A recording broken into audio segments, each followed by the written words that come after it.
claims that things aren't getting better when clearly they are. And they could be getting better faster were it not for Paul Ryan and the other obstructionist do-nothing House members that vote against every jobs bill.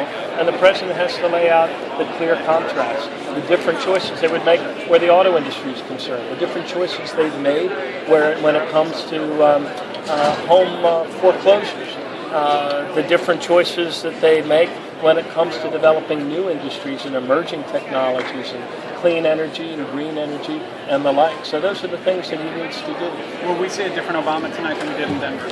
I think you will see. I think you will see tonight much sharper contrast drawn between these two individuals, and the effect that their different sets of choices will have on whether or not we are moving forward to a middle class whose opportunities are growing and salaries are rising, or whether we're going back for the second trip down memory lane and the disastrous job losses of the Bush policies and what that did to our country.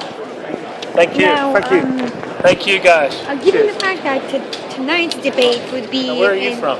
I'm from Turkey. You're from Turkey? Yes. Good to meet you. Thank you. Good to meet you too. What's your first name?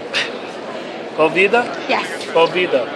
I'm with you. All right, good. Given the fact that today's debate would be in Q&A format, how much do you think foreign policy would come up, since the Americans are more concerned about domestic issues, and that would be what would determine the elections, this election? Yeah, that's a good question. I don't know how. Are they allowing for a certain amount of time? Let me ask my able staff here, and then we'll answer your question. Are they allowing a certain time of foreign policy? I think there's going to be a little bit. I don't know how much is allotted. My guess is next one's that there'll probably be some time reserved tonight to ask foreign policy questions.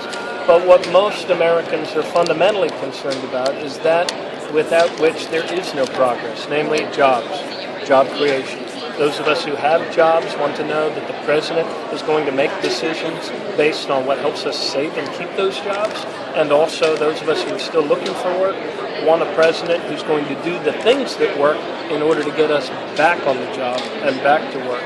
So I think most of your questions will probably, from the audience, will be about the economy, about how we can rebuild our middle class so that the children of middle class families have more opportunities and not less, so that moms and dads who work hard every day are seeing their salaries going up instead of seeing them shrink and go down as they did during the disastrous policies of George W. Bush.